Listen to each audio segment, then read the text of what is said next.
surga. Tuhan, ini pujian kami, pengagungan kami kepada Tuhan.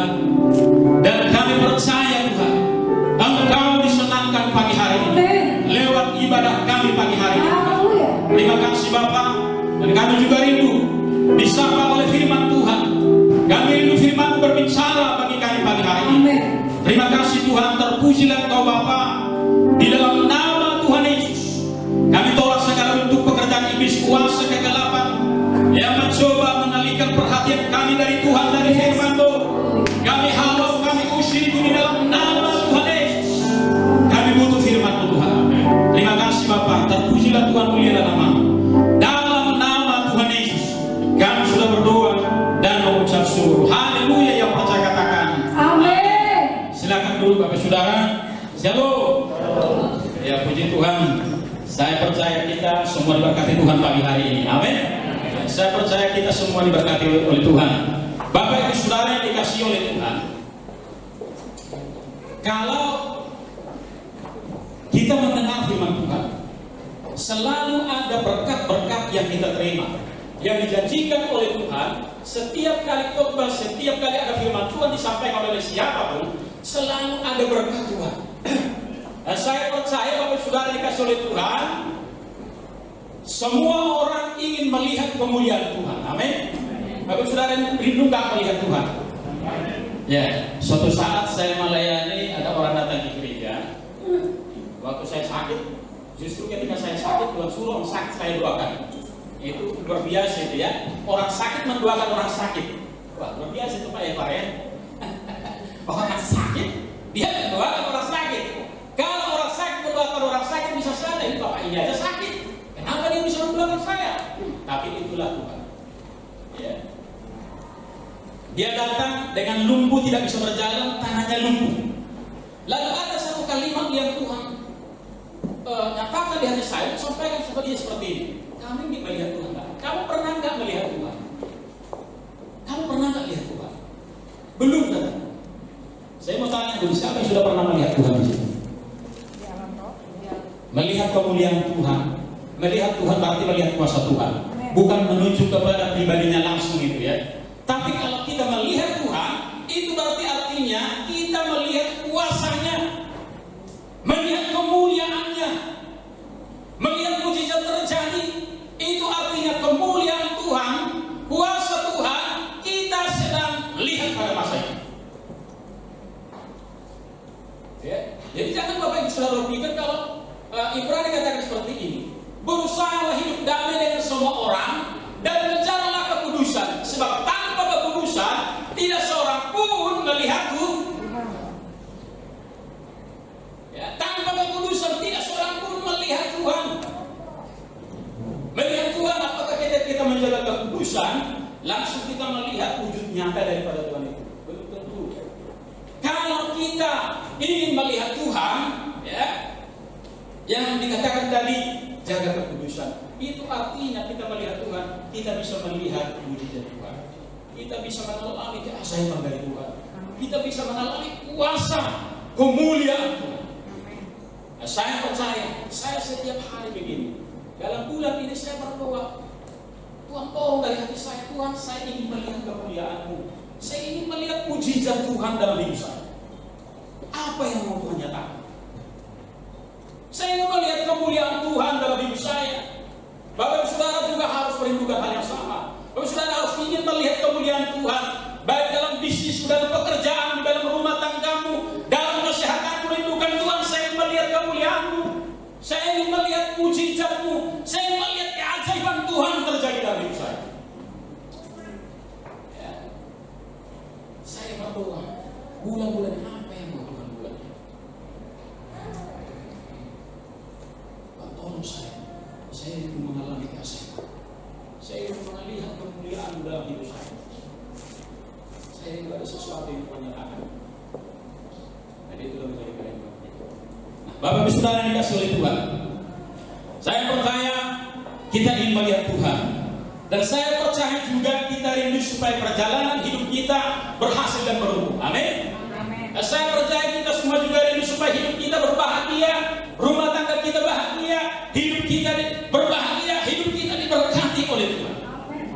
Ketika hal ini saya mau sampaikan, 3 cara pengalaman hidup orang percaya. Ya, tolong ditampilkan temanya. Di sini dikatakan, kita baca bersama-sama 1, 2, 3 ya. 3 cara pengalaman hidup orang Kristen. Dengan 3 cara ini, Bapak Ibu Saudara diberkati oleh Tuhan. Setiap dengar khotbah apapun, setiap khotbah siapapun, 3 cara ini selalu sebenarnya ditekankan di sini. 3 caranya. Bagaimana cara hidup kita menjalani hidup ini? Bagaimana caranya kita mengikuti Tuhan dalam hidup kita? Itu perlu kita tahu yang diajarkan oleh Alkitab. Nah, Bapak Ibu Saudara yang dikasih oleh Tuhan, yang pertama, cara hidup orang Kristen dalam mengikuti Tuhan. Yang pertama, mari kita buka Roma pasal 1 ayat yang ke-17. Roma pasal 1 ayat yang ke-17. Kita baca bersama-sama 1, 2, 3 ya. Sebab di dalamnya nyata kebenaran Allah yang bertolak dari iman, yang memimpin kepada iman, seperti ada tertulis, orang benar akan hidup oleh iman. Amin. Kita baca Ibrani pasal 11 ayat 6. Ya, supaya firman Tuhan ini, pernyataan ini makin diteguhkan ya. Nah, kita baca Ibrani pasal 11 ayat 6, 1, 2, 3 ya. Tetapi tanpa iman tidak mungkin orang berkenan kepada Allah. Amin. Tanpa iman tidak mungkin orang berkenan kepada Allah. Kalau Bapak Ibu Saudara tidak beriman, tidak mempercayai Tuhan dalam hidupmu, itu sebenarnya sama saja secara tidak langsung engkau sedang menghina Tuhan. Ya. Engkau sedang meragukan Tuhan. Engkau sedang berkata, Tuhan, tidak ada bahwa engkau tidak mungkin bisa melakukan hal itu. Saya ada seorang kawan, saya tidak tahu dia bisa bawa mobil. Tapi ketika suatu saat, mana bisa dia bawa mobil, ngamuk dia sama saya. Masa kamu meragukan saya bisa bawa mobil katanya. Mana dia, karena saya nggak percaya dia bisa bawa mobil, bayangkan itu. Artinya apa? Sama juga ketika kita tidak mempercayai Tuhan, sebetulnya kita sedang menghina kemuliaan Tuhan, menghina Tuhan itu sendiri, secara tidak langsung, secara tidak sadar. Ya. Yang pertama adalah milikilah hidup dengan iman. Katakan amin. Ya. Orang benar akan hidup oleh iman. Ketika engkau melangkah mengikut Tuhan, engkau harus mempercayai Tuhan di dalam hidupmu. Kau harus mempercayai Tuhan di dalam hidupmu. Ya, jangan meragukan Tuhan di dalam hidupmu. Saya sampai hari ini, saya katakan saya mengikut Tuhan. Kalau saya tidak mempercayai Tuhan lagi, saya sudah mundur dari pelayanan. Ya. Saya katakan kita semua punya pergumulan yang sama. Alkitab katakan seperti ini, sebab seluruh saudaramu di seluruh dunia menanggung penderitaan yang sama. Jadi jangan bilang bahwa penderitaan saya lebih besar dari penderitaan lain. Sama saja kita punya pergumulan masing-masing. Ya, kita punya pergumulan masing-masing. Itulah sebabnya sebetulnya cara Tuhan supaya kita mengajar kita untuk mempercayai Tuhan sesungguhnya lewat masalah dan pergumulan itu. Ya. Jadi ketika kita melangkah mengikut Tuhan, kita harus mempercayai Tuhan sungguh-sungguh. Amin. Ketika kau dalam masalah yang besar, banyak pergumulan, tetaplah percaya kepada Tuhan sama seperti Abraham. Coba kita baca Roma pasal 4. Roma pasal 4 ayat yang ke 19-20. Roma pasal 4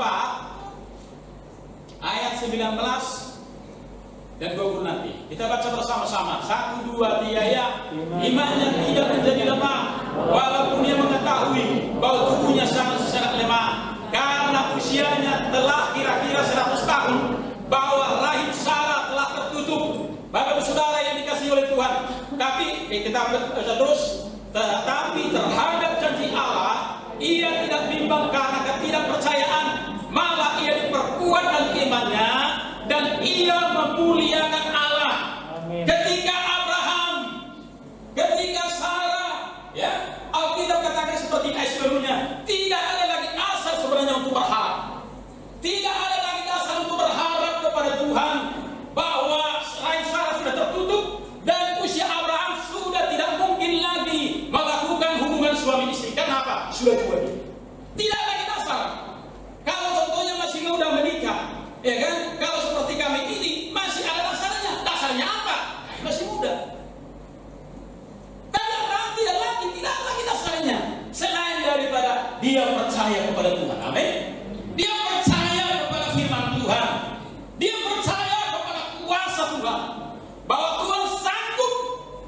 Coba kita baca ayat 19 tadi.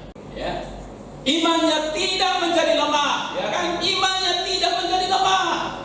Bapak saudara dikasih oleh Tuhan, ketika kita menghadapi persoalan pergumulan, kadang-kadang iman kita mulai goyah, iman kita mulai lemah. Bagaimana ini? Bagaimana ini?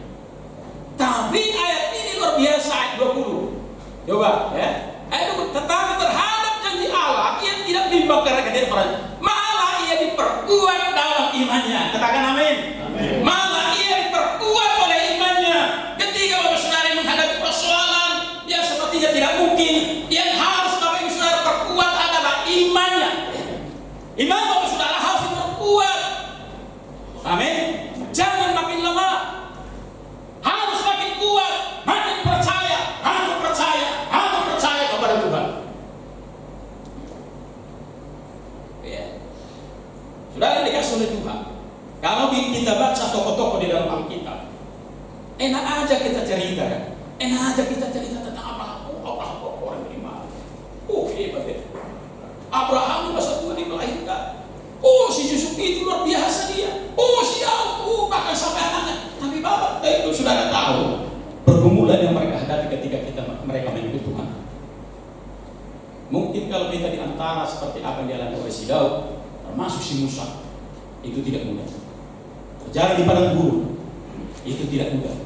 Di padang gurun tidak ada itu kehidupan, tidak ada air, tidak ada pohon-pohonan yang bisa dimakan di sana. Tidak bisa masak apapun, tidak bisa ada yang menjadi apa. Hanya karena Tuhan. Kadang-kadang di dalam hidup kita, ketika kita mengikut Tuhan, semua hal yang menopang hidup kita disingkirkan oleh Tuhan. Itu Yesaya jelasin. Semua yang kita anggap bisa menolong itu disingkirkan oleh Tuhan. Bisa terjadi. Disingkirkan. Kalau Bapak saudara mengandalkan suami bisa mati. Kalau Bapak saudara mengandalkan ekonomi bisa runtuh, bisa gak? Kalau saudara mengandalkan kekuatan saudara bisa menjadi lemah. Sama seperti Abraham, tubuhnya sudah sangat lemah katanya.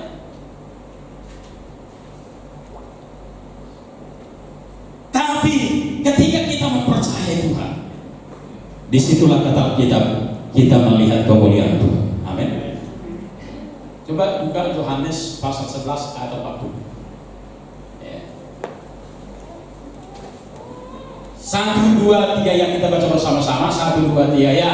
Jawab Yesus, bukankah sudah kukatakan kepadamu, jikalau engkau percaya, engkau akan melihat kemuliaan Allah. Jikalau engkau percaya, jikalau jemaat GKI di Tiban 5 ini percaya kepada Tuhan, maka engkau akan melihat kemuliaan Tuhan. Amin. Engkau akan melihat kemuliaan Tuhan, kau akan melihat kedahsyatan Tuhan, kau akan melihat keajaiban, kau akan melihat kuasa Tuhan dinyatakan ada di ketika engkau percaya kepada Tuhan. Ya, coba dulu kita buka Matius pasal yang ke-9 ayat yang kedua. Matius pasal yang ke-9 ayat yang kedua. Kita baca bersama-sama. 1, 2, 3 ya. Maka dibawa oranglah kepadanya seorang lumpuh yang terbaring di tempat tidurnya. Ketika Yesus melihat iman mereka, berkatalah ia kepada orang lumpuh itu, percayalah hai anakku, dosamu sudah diampuni. Perhatikan, ketika Yesus melihat iman mereka, Tuhan kadang-kadang melihat iman kita, buat melihat kesempurnaan hidupmu, tidak. Kadang-kadang Tuhan melihat imanmu. Apakah engkau percaya bahwa Tuhan sanggup melakukan hal itu? Apakah engkau percaya bahwa Tuhan sanggup menolong engkau? Itu kadang-kadang yang Tuhan lihat. Saya mau katakan seperti ini. Kita bisa melihat orang itu percaya ke Tuhan, kepada Tuhan atau tidak. Lihat dia ketika dia bermasalah. Bukan di gereja. Ya kan, bukan dia ketika puji-pujian. Bukan dia ketika berkhotbah seperti ini. Tapi lihat ketika orang yang lagi pergumulan. Kau bisa lihat di situ dia percaya Tuhan atau tidak. Dan Roma pasal 4 tadi katakan itu bahwa ketika Abraham sudah tua dan tua sudah, bukannya imannya makin lemah, tapi imannya makin kuat. Dan ayat luar biasa dikatakan di situ bahwa ia memuliakan Tuhan. Ya, ia mempermuliakan Tuhan. Barangkali kalau sudah banyak pergumulan kita, kita sudah melihat hal-hal yang hal-hal yang tidak mungkin lagi, kita melihat hal-hal yang sepertinya sudah diragukan lagi, ya kan? Bukannya kita mempermuliakan Tuhan, tapi sudah mulai mempermalukan nama Tuhan. Yang dilakukan pertama bisa saja dia bersungut-sungut dan juga mempersalahkan orang lain. Saudara yang dikasih oleh Tuhan, saya mau katakan seperti ini. Saya sering sampaikan kepada orang, sepeser pun berkat Tuhan dalam hidup saya tidak akan bisa dialami orang. Sepeser aja. Mau semua jemaat di sini berkata, saya tidak akan pergi pada Salomo, Gua akan pakai dari luar. Tidak ada seorang pun yang dapat menghambat berkat Tuhan di dalam hidupmu. Sekasar pun, amin. Jadi jangan katakan siang-siang, jangan, nggak usah. Biar aja di sini. Percaya kepada Tuhan. Kau akan melihat kemuliaan Tuhan, amin. Ya, jadi jangan Yesus lihat imanmu. Ya kan? Kita baca dulu Markus pasal 2, ya. Markus pasal 2 ayat yang kelima. Ya, hal yang sama. Kita katakan di sini 1, 2, 3 ya. Ketika Yesus melihat iman mereka, berkatalah ia kepada orang lumpuh itu, "Hai anakku, dosamu sudah diampuni." Ketika ia melihat iman mereka, ketika ia melihat imannya jemaat Gekari di Tiban 5, maka dikatakan, "Hai anakku, dosamu sudah diampuni, engkau sudah dibebaskan." Kira-kira begitu. Jadi Bapak Saudara yang dikasih oleh Tuhan, perkuat iman. Amin. Ketika masalah mengalami pandemi sekarang ini, ya kan, banyak orang justru ketakutan. Tapi justru sebaliknya banyak juga orang, makanya ini kesempatan untuk melihat untuk dia kesempatan untuk melihat kemuliaan Tuhan. Ya, ini jadi kesempatan bagi dia untuk melihat kemuliaan Tuhan. Saya sudah melihat banyak kemuliaan Tuhan ketika masa pandemi, termasuk ketika saya pulang. Waktu kami dites rapid antigen, ya, sebetulnya pada masa itu agak takut juga karena saya sebenarnya agak demam. Sedikit agak sedang saya. Tapi ketika dites itu 10 menit kemudian keluar Bapak negatif katanya. Wah, luar biasa. Ya, sementara orang lain saya kelihatan dibilang positif. Ini saya dibilang apa? Siapa yang begitu? Kalau bukan Tuhan. Jangan bilang itu kebetulan.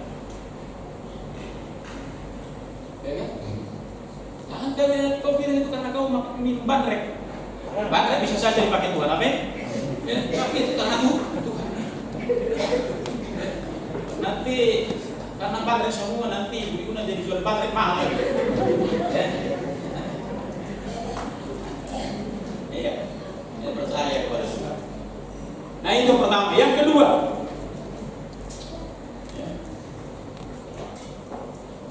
kita baca Yohanes pasal yang ke-13.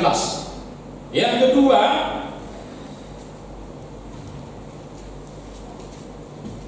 poin yang kedua, hidup orang Kristen harus hidup dipimpin oleh Roh Kudus.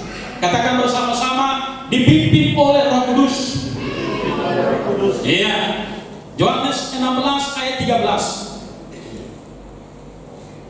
Ya, kita baca bersama-sama 1, 2, 3 ya. Tetapi apabila ia datang, yaitu Roh kebenaran, ia akan memimpin kamu ke dalam seluruh kebenaran. Sebab ia tidak akan berkata-kata dari dirinya sendiri, tetapi segala sesuatu yang didengarnya, itulah yang akan dikatakannya. Ia akan memberitakan kepada kamu hal-hal yang akan datang. Catat di situ, ia akan memimpin kamu ke dalam seluruh kebenaran. Ya, ia akan memimpin engkau kepada seluruh kebenaran firman Tuhan. Tema Gekari dengan kuasa dan pimpinan Roh Kudus. Pimpinan Roh Kudus bagi seorang orang yang percaya, saya mau katakan, itu mutlak. Itu mutlak sebetulnya kita harus alami. Ya, kita tidak bisa hanya hidup dengan iman, ya, tapi juga harus hidup dipimpin oleh Roh Kudus. Saya mau katakan seperti ini. Ada orang berkata, saya percaya Tuhan bisa kasih saya uang 10M. Bisa nggak Tuhan kasih? Pak Eber bisa nggak? Bisakah Tuhan kasih besok 10M sama Pak Eber? Bisa secara iman? Bisa. Tapi saya mau tanya, apakah itu pimpinan Tuhan?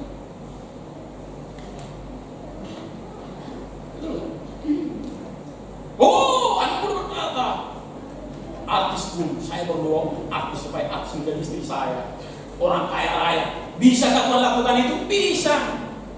Tapi apakah Roh Kudus memimpin engkau untuk melakukan itu? Itu perlu juga. Penting juga kita mengikuti pimpinan Tuhan dalam hidup kita. Nah, saya mau katakan seperti ini. Ada orang, contohnya kita kadang-kadang meminta pimpinan Roh Kudus apabila kita mau melakukan sesuatu yang besar. Ya, melakukan sesuatu hal yang besar. Kita mau bikin KKR, kita mau buat ini. Kita butuh pimpinan Roh Kudus. Tapi saya mau katakan sebetulnya, hidup kita setiap hari, tiap detik, tiap menit, tiap jam, sebetulnya hidup kita harus dituntun oleh Roh Kudus. Amin. Dipimpin oleh Roh Kudus. Termasuk khotbah ini saya sampaikan, saya dituntun oleh Roh Kudus untuk menyampaikan hal ini. Nah, saya yakin setiap orang menyampaikan firman Tuhan, dia berdoa, dia minta tuntunan Tuhan. Tuhan, apa yang harus saya sampaikan? Bukan apa yang saya mau sampaikan, bukan. Saya mau sampaikan, bukan. Karena jemaat ini bukan milik saya, ini adalah milik Tuhan. Amin. Tuhanlah yang Bapak Saudara rindukan untuk berfirman. Ya, apa yang Tuhan mau sampaikan, termasuk kepada saya. Ya, bukan hanya kepada jemaat, tetapi termasuk kepada saya. Saya butuh tuntunan Tuhan. Saya pernah khotbah waktu bukan di sini ya, dulu waktu saya mahasiswa. Bisa saya di mimbar saudara, saya ragu karena tiga tengah khotbah saya susun. Mana ini Tuhan? Waktu saya berdoa, ribut di pikiran saya, ini begini. Nah, disitulah kita butuh pimpinan Tuhan.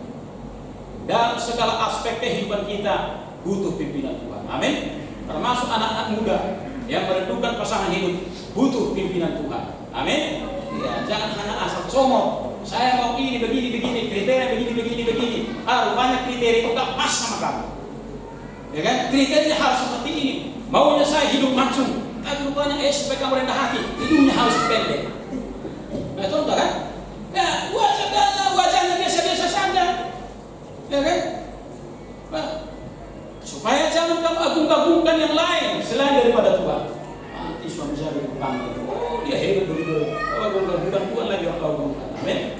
Nah, betul. Itu penting. Hidup dituntun oleh Roh Kudus.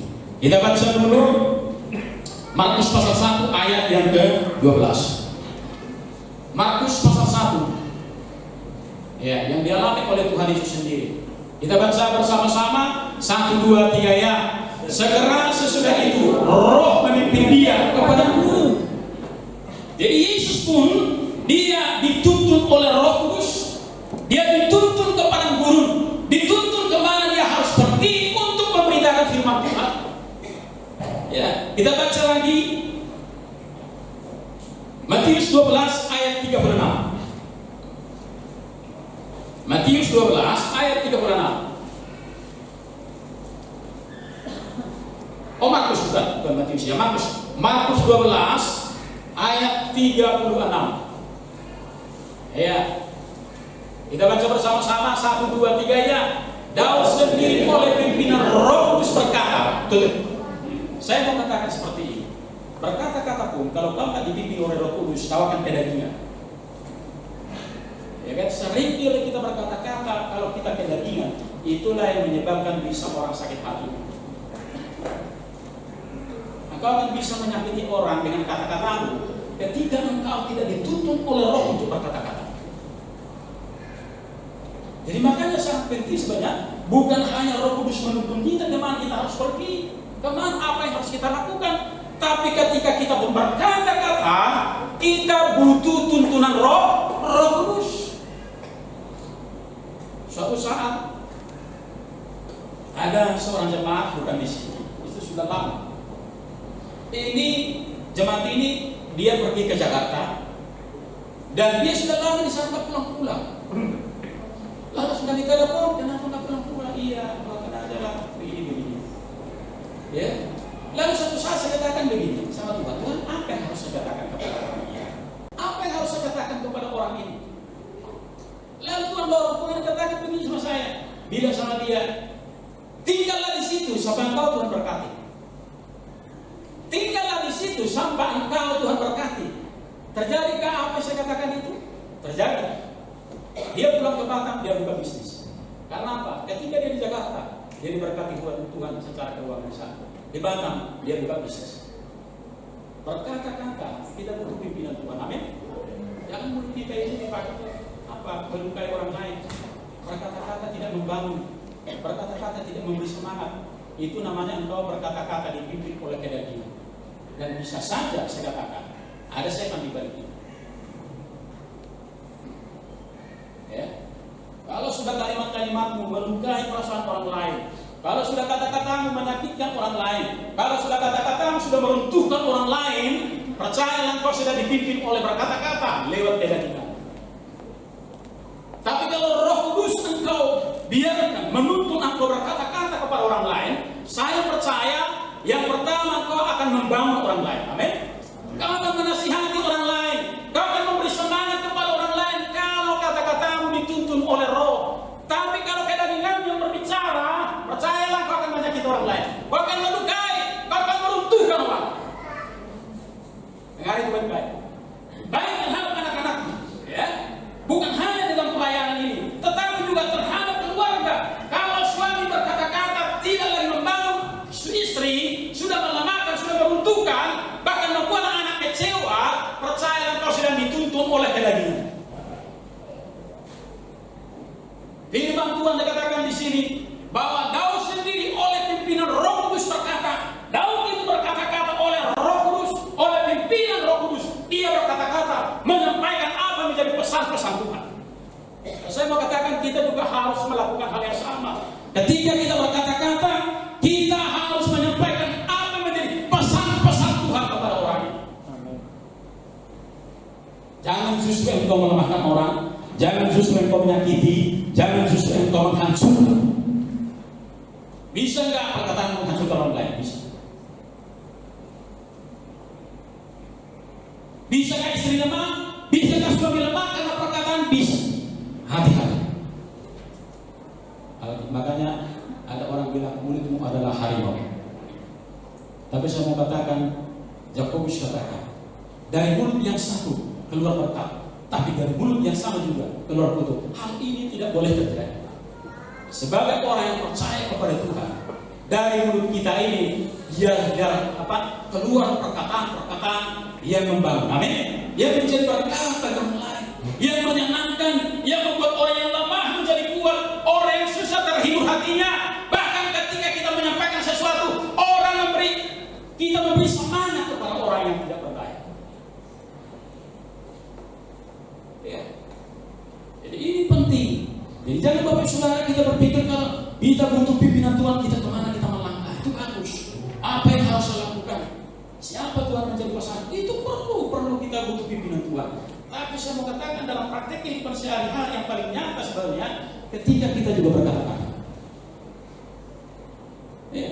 Ketika kau berkata-kata kepada orang lain diberkati kan? Orang lain diberi semangat kan? Orang lain diberi sukacita kan? Ya kan? Jangan seperti kata orang Batak. Kita ini apa tanya? Situ contoh gadap. Tahu situ contoh gadap? Ya? Siapa pernah dengar? Kok nggak ada orang Batak banyak sini kan? Masa nggak ada situ contoh gadap? Tahu udah jatuh di tutang gadap. Ya kan? Iya.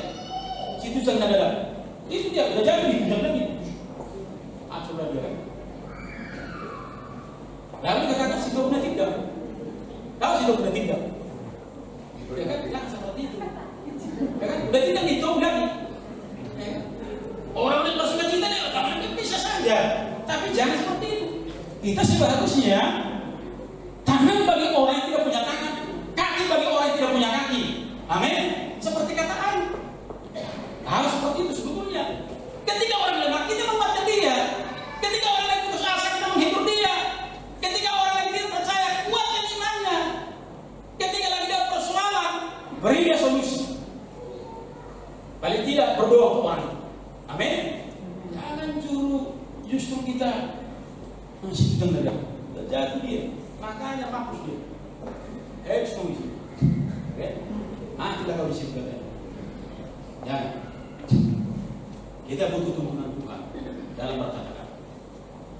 Sama seperti firman Tuhan. Daud sendiri oleh pimpinan Roh Kudus. Nah, hal yang sama juga dikuatkan begini. Kita baca Matius 19, Matius 10 ayat 20. Matius 10 ayat 20. Kita baca bersama-sama 1, 2, 3 ya. Karena bukan kami yang berkata-kata, melainkan Roh Bapa, Dia yang akan berkata-kata di dalam kamu. Amin. Karena bukan kami yang berkata-kata, Bapak Saudara, melainkan Roh Bapamu. Biarkan Roh Kudus tolong saya untuk berkata-kata, tolong saya, pimpin saya apa yang harus saya sampaikan. Karena bukan kamu. Kalau kamu yang berkata-kata bukan Roh Kudus, banyak kali terjadi sebuah kesalahan. Beda kita dengan orang dunia kan. Kalau orang dunia karena minta dia berkata-kata, kita nggak minta berkata-kata. Tapi karena Roh Tuhan, Dia menaruh perkataan-perkataan di dalam mulut kita, kata Yesaya. Dia menaruh perkataan-perkataan apa yang harus saya sampaikan. Itu perlu minta tuntunan Roh Kudus. Roh Kudus mendorong kita untuk berkata-kata. Ya kan? Itulah terjadi di sini bisa dibuat. Setiap orang harus punya pengalaman hidup seperti itu. Bukan hanya hamba Tuhan, tetapi kita juga setiap orang yang percaya. Katakan setiap orang yang percaya. Setiap orang yang Butuh tuntunan Tuhan dalam berkata-kata, dalam berperilaku, dalam bertindak. Butuh kita tuntunan Roh Kudus. Kalau Yosua pasal 1 dikatakan begini, janganlah engkau menyimpang ke kanan dan ke kiri. Tahu artinya kau tetap dalam tuntunan Tuhan. Kalau Tuhan bilang kau lurus, kalau bilang Tuhan kau belok, ikutin aja tuntunan Tuhan. Coba baca Mazmur 37 ayat 34. Mazmur pasal 37 ayat 34. Kita baca bersama-sama 1, 2, 3 ya. Nantikanlah Tuhan dan tetaplah ikuti jalannya, maka Ia akan mengangkat engkau untuk mewarisi negeri, dan engkau akan melihat orang-orang fasik dilenyapkan. Nantikanlah Tuhan dan tetaplah ikuti jalannya. Ikuti terus tuntunan Tuhan.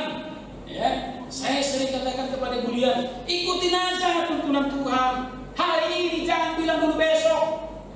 Ya kan, kita akan bertanya untuk rencana Tuhan 10 tahun ke depan. Bisa Tuhan kasih tahu itu. 10 tahun ke depan kau sudah mati katanya. Bagaimana kira-kira? Kamu siap nggak? Nggak siap kan? Kita butuh tuntunan Tuhan. Saya percaya dikatakan di sini.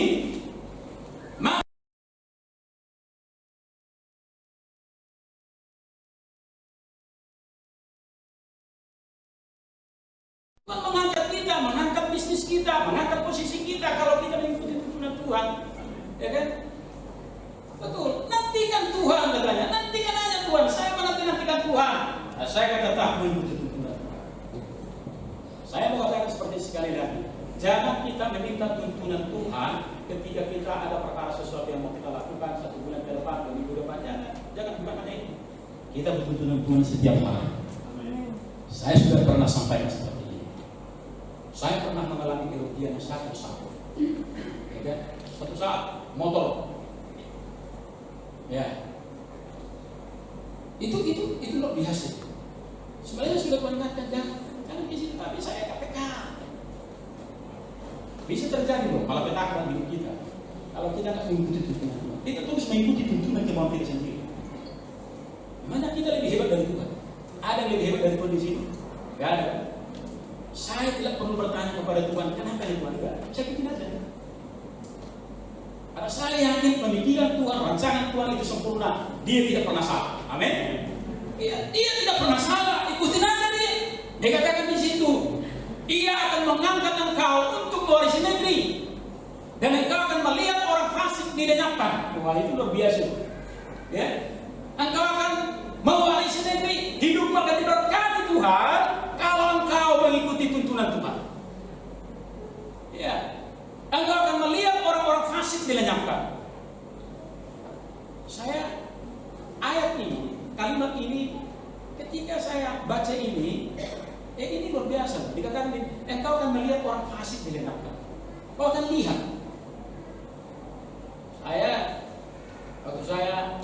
Kami tinggal dulu di bawah ini. Ada satu keluarga di situ. 2 sumur kami gali. Semuanya dikuasai. Dia cuci 3 kali 1 hari, sampai kali nggak bisa lagi pakai sumur itu. Dia jemur kain di depan apa? Di depan rumah. Ada tetangga di situ. Ya kan? Yang dijemurnya macam-macam, semua. Pakaian dalam pun dijemurnya di depan rumah orang. Ada orang bilang, kau nggak tahu, udah tahu nggak? Kenapa? Saya itu sudah meninggal berarti. Kau akan melihat Tuhan masih dengan apa? Anaknya itu tetap tabrakan. Kau akan melihat. Kamu akan lihat itu. Dan kita katakan salah satu yang membuat kita bersukacita ketika Tuhan Yesus datang kedua kalinya, kita akan melihat katanya pembalasan terhadap orang-orang fasik. Kita akan lihat itu. Kita akan lihat pembalasan terhadap orang-orang fasik. Kita akan menjadi saksi mata.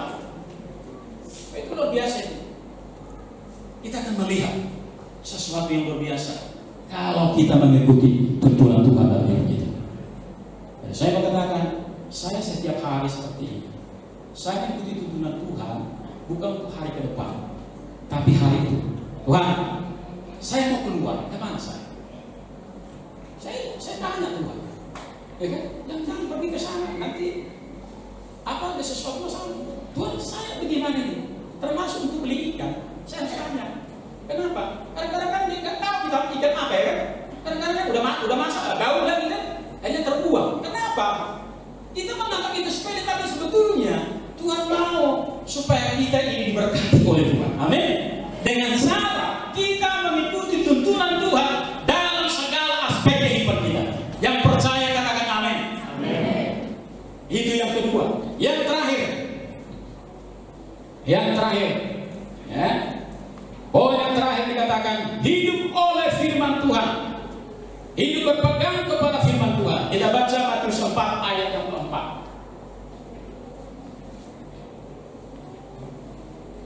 Ya, kita baca bersama-sama 1, 2, 3 ya. Tetapi Yesus menjawab, ada tertulis, manusia hidup bukan dari roti saja, tetapi dari setiap firman yang keluar dari mulut Allah. Amin, Bapak Saudara. Ketika Abraham sudah lemah, tubuhnya, Sarah sudah tertutup, tapi dikatakan terhadap janji Allah, terhadap firman Tuhan yang dia dengar, yang disampaikan kepada Abraham, dia tidak percaya. Dia tetap pegang teguh kepada firman itu. Tuhan, aku percaya firman-Mu, ya dan amin. Kalau nggak ada firman Tuhan, bagaimana kira-kira hidup Abraham? Jadi pegangan kita sebagai orang percaya, pegangan kita adalah janji itu. Saya mau katakan seperti ini, saya tidak bisa dituntut Pak Eva. Eva, kasih uang sama saya. Sama uang lain. Kecuali dia janji. Pak Salomo, nanti 2 bulan ke depan saya mau kasih uang dolar sama Pak Salomo ya. Kalau dia janji, saya pegang janji itu dan saya tuntut dia berdasarkan janji. Di situ akan kelihatan apakah Eva ini membohong atau dia berkata benar. Nah, kita juga hubungan kita dengan Tuhan, mengikut Tuhan, kita hanya berpegang kepada janji Tuhan. Dan dalam Ulangan pasal 28 dikatakan bahwa di situ ada kalimat begini, bahwa Tuhan memberkati orang Israel, dia hanya ingin meneguhkan perjanjian itu. Dia ingin meneguhkan, Tuhan hanya ingin menggenapi apa yang dia janjikan. Kalau Bapak Saudara diberkati Tuhan, itu karena apa? Tuhan ingin menggenapi janjinya. Amin. Tuhan ingin menggenapi janjinya. Tuhan sudah berjanji tentang segala hal di dalam kehidupan kita. Ada satu buku yang pernah saya baca. Di dalam Alkitab katanya ada sekitar 6.000 lebih janji Tuhan. Bayangkan itu, 6.000 lebih janji Tuhan. Ya kan?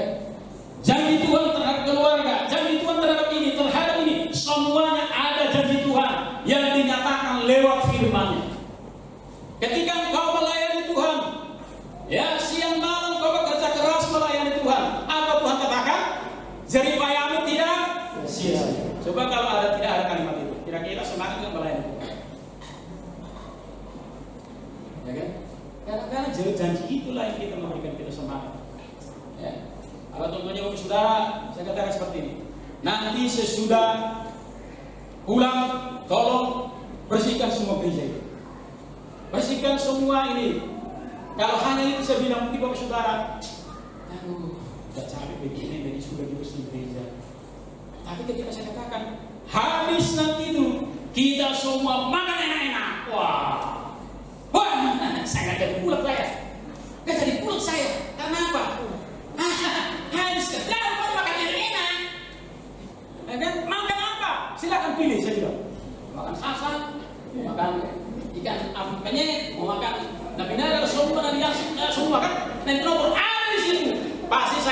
jadi pula. Ya kan?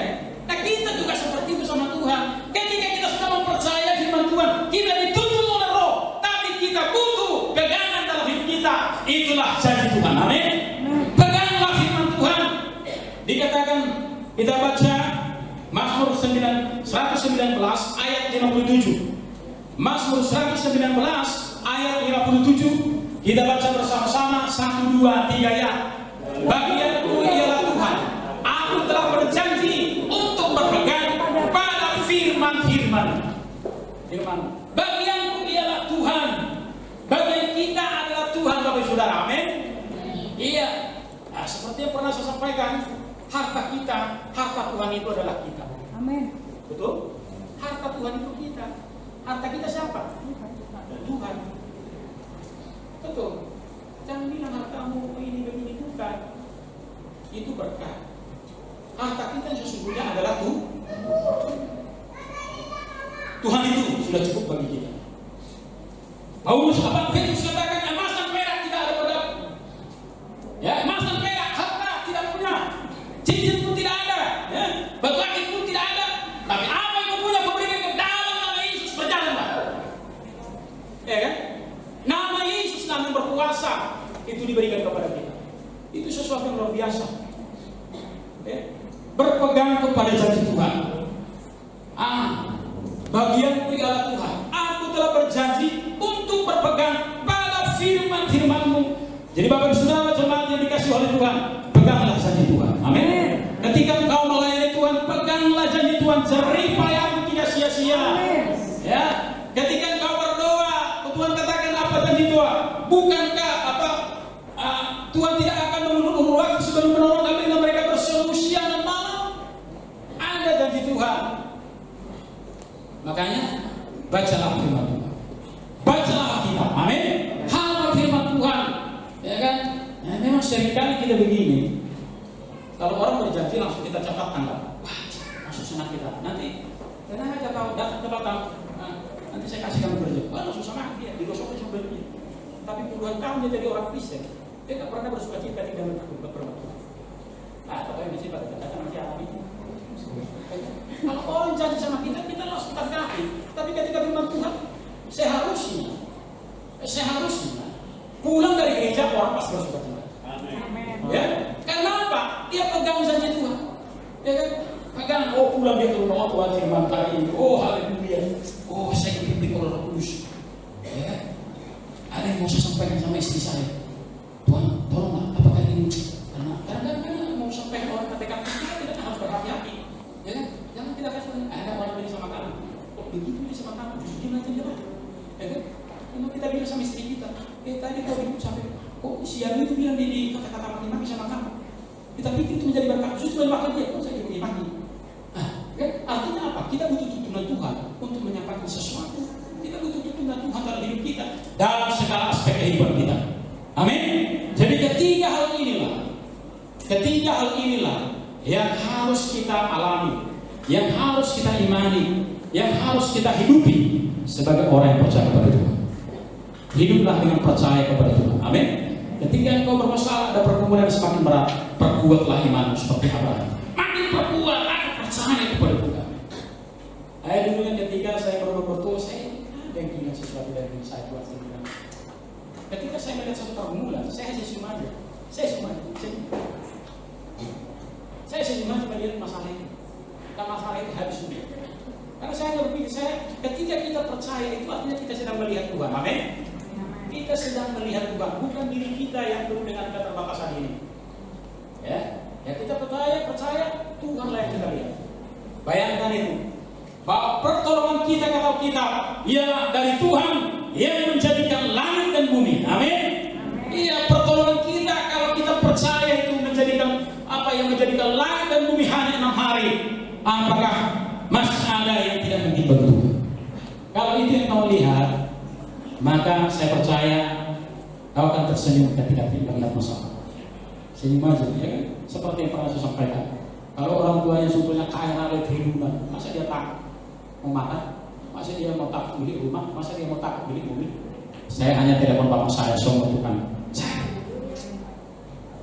Saya hanya kebutuhan saya. Amin. Nah, sampai hari ini kami hidup, saya tidak tahu, tapi saya percaya kita hidup oleh karena Tuhan. Saya mau sampaikan begini, saya hidup bukan karena jemaat ya. Saya hidup sampai hari ini bukan karena jemaat, bukan karena persembahan jemaat, bukan. Saya hidup, kita hidup karena Tuhan. Tapi Tuhan pakai jemaat juga untuk memberkati. Iya. Tuhan pakai jemaat juga untuk memberkati hamba-hamba Tuhan. Itu. Tapi Tuhanlah kuncinya. Iya. Jadi Bapak Ibu Saudara, kita hidup, jemaat pun hidup karena Tuhan. Amin.